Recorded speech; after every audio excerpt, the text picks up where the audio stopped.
وبالحق أنزلناه وبالحق نزل وما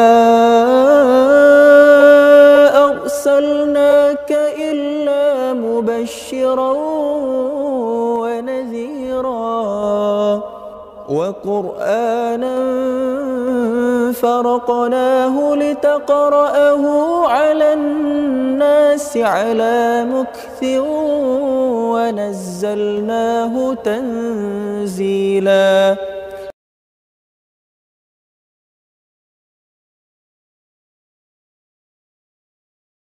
اگلا پارہ ہے خلاصہ قرآن اور پارہ نمبر 24 فمن ازلمو. پارے کا پہلا لفظ بہت اہم ہوتا ہے.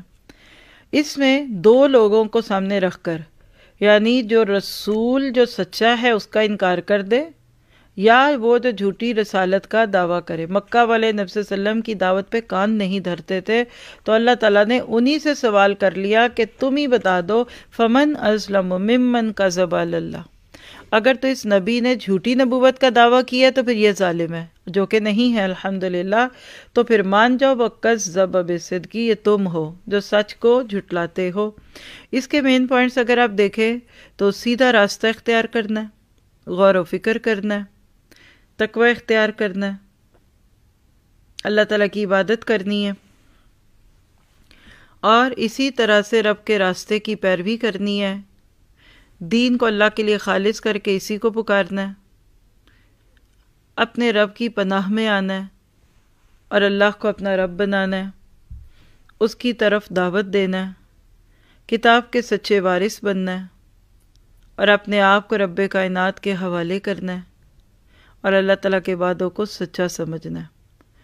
اللہ تعالیٰ ہمیں اس کی توفیق عطا فرمائے.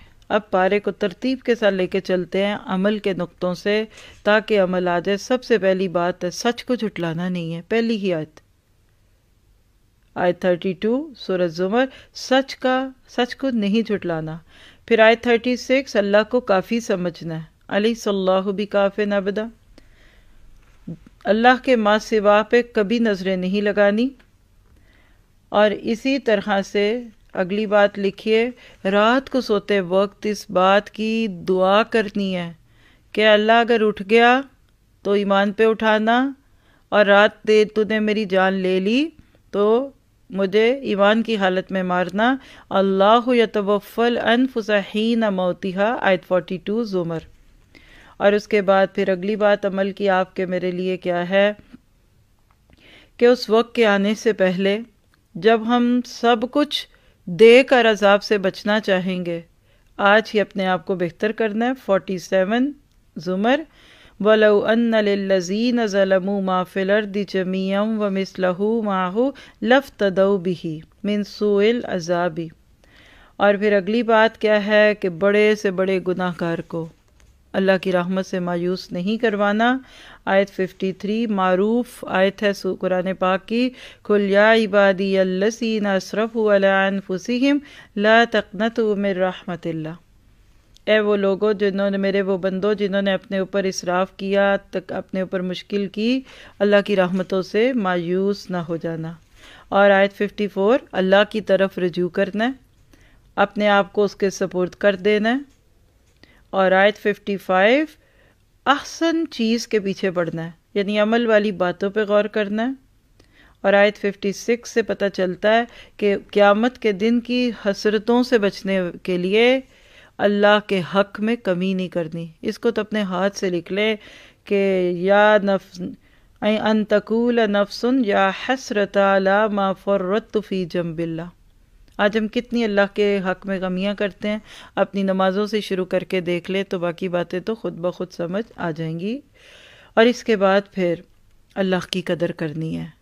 آیت 67 وما قدر اللہ حق قدری، دوسری بار آ گیا آپ کے سامنے، تیسری بار ہے بلکہ. سورۃ حج میں بھی آتا ہے، پیچھے الانعام میں آیا اور اب یہاں آ گیا.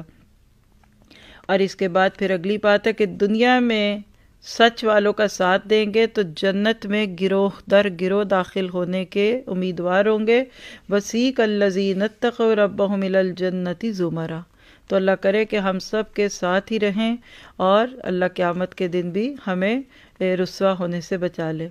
پھر اس کے بعد سورۃ مومن کے اندر سے اگر ہم عمل کے نقطے نکال لیں تو پہلی تو بات ہے کہ فرشتوں کی دعائیں لینی ہے. بہت پیاری دعا ہے، اس بارے کی دعاؤں میں سے نوٹ کیجئے. آیت 7 سورۃ مومن، الذین یحملون العرش ومن حولہ یسبحون بحمد ربہم ویؤمنون بہ ویستغفرون للذین آمنوا. کل رات کے الاسماء الحسنی میں اللہ تعالیٰ کے نام الواسع میں بھی یہ دعا شامل کی گئی تھی کہ اللہ کی رحمت کتنی وسیع ہے. کیا دعا ہے فرشتوں کی؟ ربنا وسعت کل شیء رحمتا وعلما فاغفر للذین تابوا واتبعوا سبیلک وقہم عذاب الجحیم. تو گویا کہ اس میں بتا دیا گیا کہ بندہ فرشتوں کی دعائیں لینے کے لیے توبہ بھی کرے اور اللہ کے رستوں کی پیروی کرے.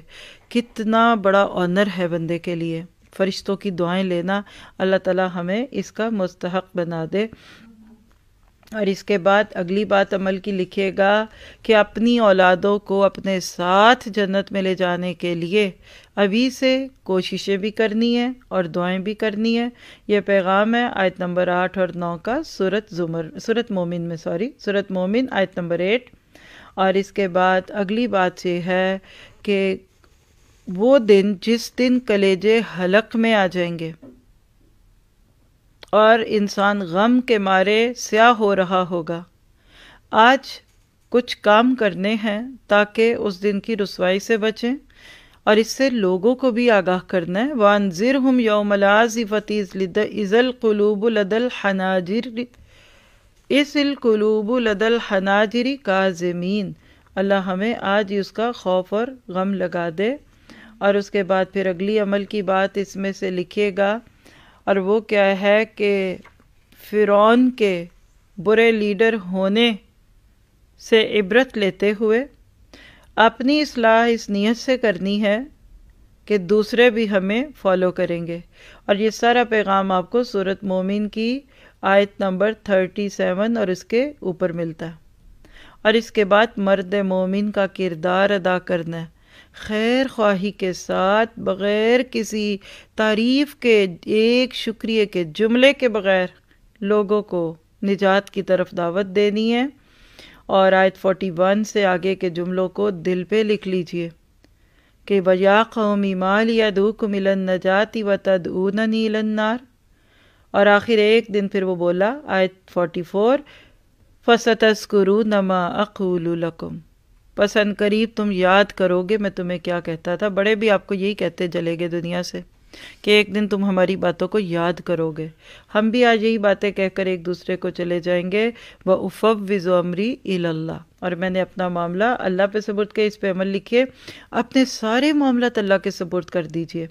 بس جب اس کو دے دیں گے تو ہلکے پھلکے ہو جائیں گے اور پھر اللہ تعالیٰ آپ کو کبھی مایوس نہیں کرے گا. اور اس کے بعد پھر اگلی بات لکھیے آپ کے میرے لیے عمل کی کہ خالص ہو کے جب کبھی دل پہ کوئی چوٹ پڑے نا، سب کو پیچھے کر کے خالص اللہ کو پکاریے. اور یہ ہے آیت 65 مومن میں، فَدُوهُ مُخْلِصِينَ لَهُ الدِّينَ. یعنی اپنے دین کو خالص کر لیجئے اللہ تعالیٰ پہ نظریں لگاتے ہوئے. اور اس کے بعد اگلی بات لکھیے جب دین کے راستے میں آزمائشیں آئیں تو صبر کرنا ہے مناسب وقت کے آنے کا. آیت 77 سورۃ مومن. اور اس کے بعد پھر سورۃ حامیم سجدہ کے عمل کے نقطے لکھ لیتے ہیں جو بہت ہی پیاری سورت ہے. اللہ تعالیٰ نے اس سورت میں جو آپ کو مجھے سب سے بڑا سبق دیا ہے وہ کیا ہے؟ آیت نمبر 20 میں اپنی ہی کھالوں یعنی ہاتھ اور پاؤں کے بولنے سے فکر کرتے ہوئے آج ان کو صحیح جگہ استعمال کرنا ہے.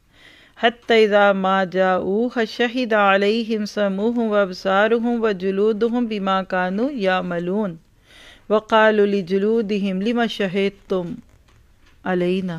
کل اس کھال نے ہمارے خلاف گواہیاں دینی ہیں جو آج ہم سجا سجا کے سنوار کے دوسروں کو دکھائیں اور اس سے غلط کام لیں اور غلط چیزوں کی طرف اپنے آپ کو لے جائیں.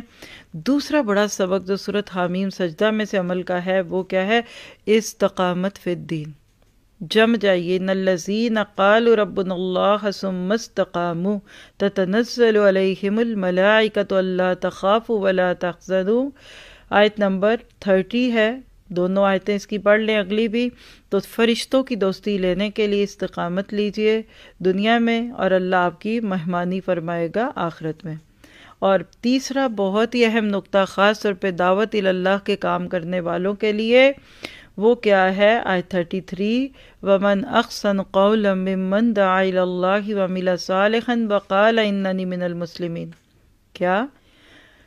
اللہ کی طرف دعوت دینی ہے، اپنا نام مسلم رکھنا ہے، فرقہ واریت کا کوئی نام نہیں، اور دوسروں کو کہتے ہوئے خود بھی اچھے عمل کرنے۔ یہ 3 کام کر لیجئے، اللہ آپ کو بھاگ لگا دے گا انشاءاللہ۔ چوتھا بہت ہی بڑا نقطہ، جب کوئی دل دکھائے، جب کوئی تکلیف دے، تو آپ ادفع باللتی ہی احسن پہ عمل کریں۔ اینٹ کا جواب پتھر سے نہیں، اینٹ کے جواب میں آپ ان کو چینی بھیج دیں کلو اینٹ کے وزن کی، کیا آپ یہ چینی ہماری طرف سے استعمال کریں؟ تو پھر دشمنوں کو دوست بنانے کا نسخہ ہے اس میں کہ وہ دشمنیاں دوستیوں میں بدل جائیں گی۔ ہاں یہ ہے مشکل، لیکن جب شیطان بہکائے تو فاستعذ باللہ، اللہ کی پناہ مانگیے، تو اپنے نفس کے شر سے بچتے ہوئے ان چیزوں کو اپنے ساتھ لے کر چلنا ہے۔ اور آخری بات، آیت 46 جو پارے کی آخری آیت ہے، حامیم سجدہ کی، من عمل صالحا فلنفسہ ومن اساء فعلیہا وما ربک بظلام للعبید۔ برے عمل کرتے ہوئے اس بات کی فکر کرنی ہے کہ اس کا وبال میرے ہی اوپر آئے گا اور رب میرے اوپر ظلم نہیں کرے گا۔ اور اسی طرح سے قرآن کے پیغام کو ماننا ہے، صالحین کی ناقدری نہیں کرنی، جھوٹی بحثوں کو چھوڑ دینا ہے۔ اللہ تعالیٰ آپ سے مجھ سے راضی ہو جائے۔ کوئی ایک نیت کریے اپنے لیے، جو سب کچھ پڑھا ہے اس میں سے، تو ہم آگے چلتے ہیں پھر۔